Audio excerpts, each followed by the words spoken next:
Hello, everybody, and welcome to Yellow Chair Collective, the podcast. Today, we have Allison Ly, LCSW. Today, we're talking about first and second generation immigrants and the repay cycle. And I'm really excited to talk about this topic because I am also a first generation immigrant, 1.5 gen. Allison, why don't you start by introducing yourself? Tell me how you became a therapist, maybe some of your journey as to why we're sitting here together today. Thanks so much for having me on this podcast today. And so I am a LCSW in California. I grew up and was born in California. So I myself am a second generation, meaning my parents were born in another country, Vietnam specifically, but I'm Chinese, so it's confusing. So I grew up with parents who didn't grow up in this country. There was a lot of challenges that I experienced, just language barriers, just access. And I had a lot of access and privileges to things that my parents didn't have access to. Like I wanted to play sports. They were like, what are sports? And I think without the school system really opening my eyes to different opportunities that were available to me as like a American citizen, it would have been much harder for me to adjust and like figure out what I liked, what my goals are. And even then I still had challenges just because there was cultural between my family and what I knew and what I was learning. So with schools, I had great teachers, mentors, counselors who really helped me like figure out what I wanted to be, how I wanted to show up in the world, and I wanted to give back. So I originally started off working with children because I think children are the most vulnerable population. And I was that child that like got help and support from others. So I really wanted to give back. And as I got older, I noticed too that the adults are still wounded. Some of these adults didn't get the support they needed as children. And being an older adult now myself, like I resonated more with that. So I switched over to working with adults. But I just really love the community and just the first and second generation adults and children. They're so resilient and I just love this population. And because I resonate with it personally and can work with them professionally, it's just my calling, I think. That's so relatable because when I first graduated with my MSW, I started working with children too. And they were as young as 5 years old. And they were so fun to play with. But one of the things that you probably notice is like the adult is driving the narrative. The adult is the one who is influencing a lot of the child's behavior. And with all due respect, I think most of the time when a child is displaying a lot of disruptive behavior or a lot of tantrums, it can come from what's happening in the home and what the parent is going through. And the child is just trying to regulate all of these like uncomfortable emotions that they're feeling. And so can you speak more to this transition that happened to you in your career from child therapist to adult therapist and why? Yeah, and what's interesting is so I was at a community mental health, and what the clients that I had there, I mostly worked with teenagers who were in high school. And that just happened to be the type of clients I got. They were also first and second gen because I worked within the San Gabriel Valley area. And they themselves were just already so mature. We were already talking about things that I talked to adults about, like looking back. So it wasn't even that we were just talking about like, my friend got mad at me at this. And even though that's important too, but it was like also very mature for their age. So the transition actually wasn't that hard or drastic because just the types of clients that I had, they were already so mature and already had like such deep thoughts and great insights that it was a pretty seamless population shift other than like the number in terms of age. Yeah. And the reason why I wanted to have you on is because I think because you specialize with first and second generation Asian Americans, can you speak to your own experience as a person living in this country and having parents come from a different culture and why this gap is like this narrative is still existing, why so many people struggle to understand like, okay, my parent is this way and this is how families always run in Vietnamese culture, Filipino culture, from me personally. And then you grow up in this country and there's so many barriers to being a child, being a teenager. And so what patterns have you noticed keep coming up with some of your clients? Yeah. And you're right. Yeah. Even now as an adult, like the gaps and the challenges are still existing. Yeah.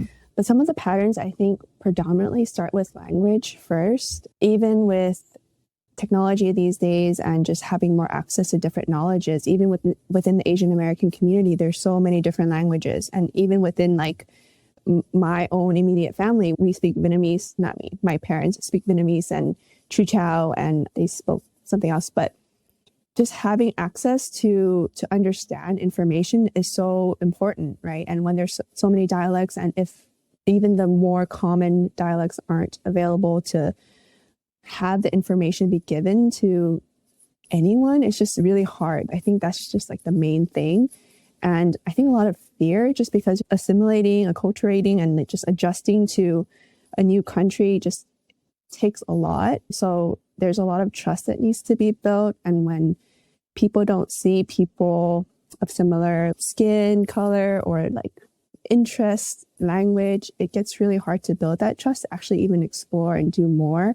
And so then that's when progress is hindered, right? Like maybe job opportunities is less. There wouldn't be as much like time to spend with the community because you're fearful of going out or don't know who to talk to when you are out.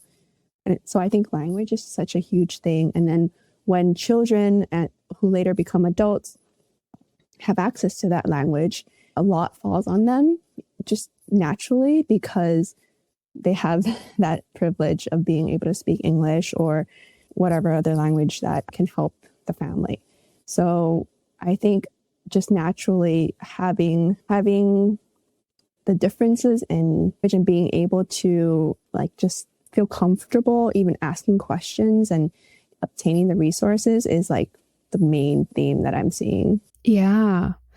I was actually just talking to a friend about this, that linguistics really does play a role in what is and is not understood, because there's differences in tonality with different languages. Like the way that my mom speaks in Tagalog is very different from the way that it's interpreted in American language. I remember growing up as a kid in elementary school, and I would just tell my friend what my mom said to me, and she's like, "Your mom's mean." I was like, "No, she's not. She was telling the truth." And so even that is so subtle, but it gets in the way of people's perception of their parents, because it's, oh, my friends say my mom is mean, but they don't and when you're a kid, you're like, oh, they must be right. They must be seeing something that I'm not seeing. And I've noticed even with the clients that we treat at Yellow Chair that clients carry the burden of having to be the translator for their parents or having to order for their parents and having to explain it to their friends that that's why their Asian American culture is that way. And so can you explain what this concept called like the repay cycle is and why it's important for people to start to understand this? Yeah. So this is something I see with a lot of my clients that I work with. And in this repay cycle that I've thought of and tried to put together to simplify, because I think when we have a framework, it also helps us look at the big picture and help us understand like what's happening. Because when you're in the midst of it, in the details, in the deep of it, it's really hard sometimes to look at the bigger picture. So this framework I have thought of has 4 pieces to it. First is awareness, then is the repay, then there's self-sacrifice, and then there's mixed emotions, and then we go back to the awareness.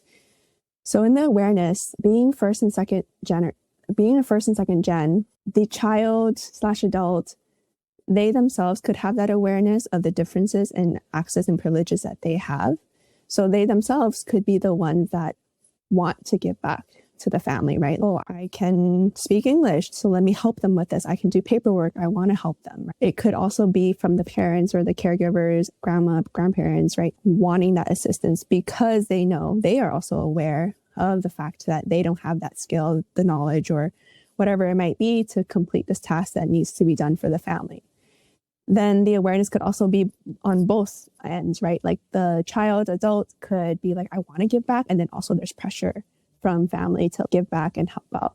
So that's the awareness. So when we have that awareness, it leads to wanting to repay. So repay means like wanting to give back. And again, it could be their own desire or it could be pressured.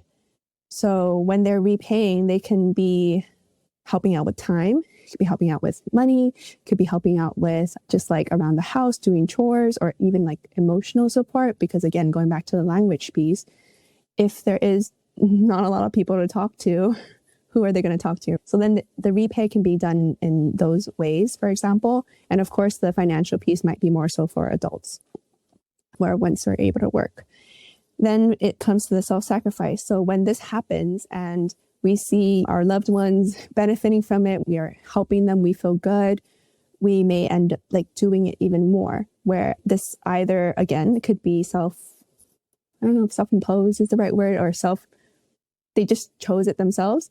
Or it could also be asked. Because we're good at doing this, we're the only ones who know us how, then it just keeps getting asked of us. And it leads to self-sacrifice eventually, when then we're so tired, we're burnt out from helping other people, from wanting to give back, that we end up sacrificing either our own time, our own interests, our health, our mental health, where it might be to like give back, right? So that repay. Then when the self-sacrifice happens and we're noticing some different emotions, like we might feel guilty, that we're upset, we might feel resentful, we might feel anxious. Is this the right thing? So just even imagining like a teenager helping a parent fill out paperwork, how much anxiety is that to be like, is this right? If this is wrong, it feels like it falls on me, which like it does and it doesn't. So it's like really intense. So when that mixed emotion happens, there's so many different ways that we can go with that. But then the cycle continues, that we have awareness. I'm the only one who knows how to fill out this paperwork. I want to help out my family.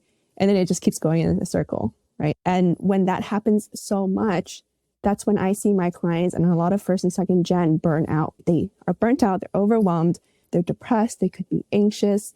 They're just like really tired of just doing anything, that they don't take care of themselves. So that's what I've come to call the repay cycle. And I think just being aware of where we are at could also help, so that we can know, okay, am I in the awareness phase again? Like, and can I do something different about it? Or I just have to go move along this? Or how do I take care of myself knowing that I feel angry, upset, or guilty, or whatever it might be? Wow.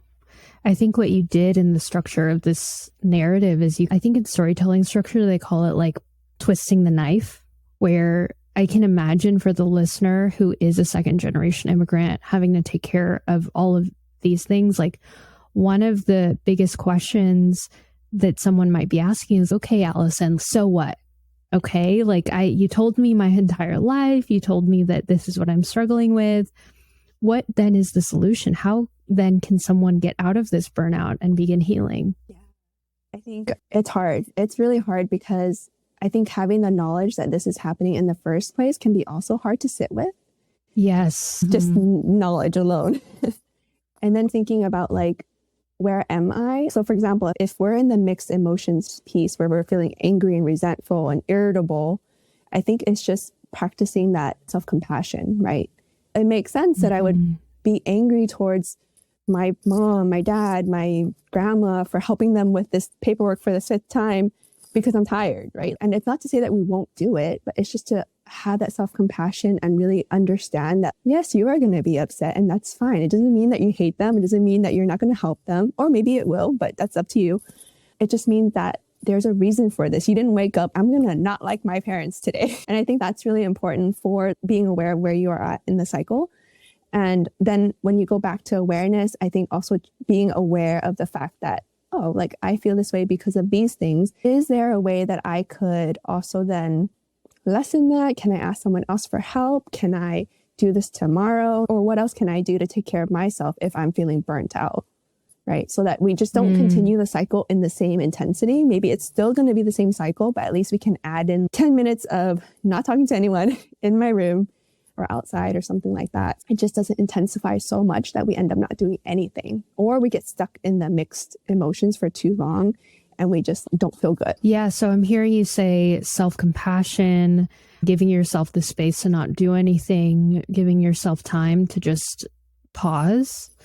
And for a lot of people who grow up in like very Eurocentric systems, one of the things that's very common in American, like just white American culture, is just cut your parents off, or don't talk to your parents, or your parents are narcissists for wanting you to do that. And so I want to bring this to the table, because I think that so often when children of first generation immigrants come to Yellow Chair or your office, this is often the advice that they hear from their friends. And so what would you say to that? I would it's not that simple, right? What you just pointed out is not that clear cut. And I think really just holding the two values, I don't know if values is the right word, but two views and also two different emotions, right? I think it's always going to be important to just balance both perspectives and not go into an all or nothing thought, which is this is all wrong or this is all right. This is never going to be fun, like good, and this is never going to fix itself, right? Not falling into those kind of thought patterns, because that's not helpful. And just like that suggestion that sometimes people get, it's also not that simple. So holding both perspectives, and again, this is where that awareness and maybe reflection piece can come in, of recognizing that this is the reality for some people and it's not my reality, right? What are my values? Do I want to just cut my family off? And if that's a no, which for a lot of first and second gen it isn't, how can I actually take care of myself so that I continue to take care of them longer? Because at this rate, if I just keep burning out and keep doing more and sacrificing, it might eventually go down that road, right? Like maybe entirely. A lot of resentment builds up, and then it will be easier to fall into that. So like, how can we make sure that we still take care of ourselves while taking care of other people? How can we validate the fact that it is really hard to not just cut them off also, which might be an easier thing, and holding that love and then that resentment and then that anger, and then just really deciding like how we want to show up, right? So setting boundaries is a good thing that is really tough to do. I forget how hard it is to do sometimes, and I think about it, I'm like, actually, it is really hard to set boundaries with people, especially ones that you love, with ones that like really don't have a lot of other support. Yeah. Can you role play what a boundary can look like for a client? Yeah. So I'm just thinking, let's say paperwork, right? It's like kind of an easy one. Let's say someone asks, a parent asks you to complete this paperwork that looks like it's 10 pages long, and you've just come home from work, you're tired, I don't know, we don't sit in traffic too much these days anymore, but let's say you did, and you just really want to sit and watch TV and eat for 30 minutes. So setting a boundary verbally could say, I will help you. Give me 30 minutes. Let me eat and rest, and I'll get to this. And it may not be that simple. And especially if the other party is also really anxious or really wants this thing done, it may not be received that easily, but it could just be expressing that. Or another way to do that without even having the conversation is just taking the paperwork and then say, I'll do it. I'll give it to you whenever, like tomorrow or in 2 hours, and just don't look at it until you actually rest. So that could be like a more subtle way to set a boundary, where you don't actually have to like have that conversation, especially if you know it's not going to go well. Or really just, so boundaries, you could do boundaries with time, like with space, and just like verbally telling someone. So maybe if you really can't get away from it, if they keep knocking on your door, you say, I need to go out for 30 minutes and I'll be right back. Like, hopefully that works. It depends on the family dynamics and all of that, but that could be some ways to try to set boundaries. That isn't, no, I'm not going to help you. Don't talk to me ever again.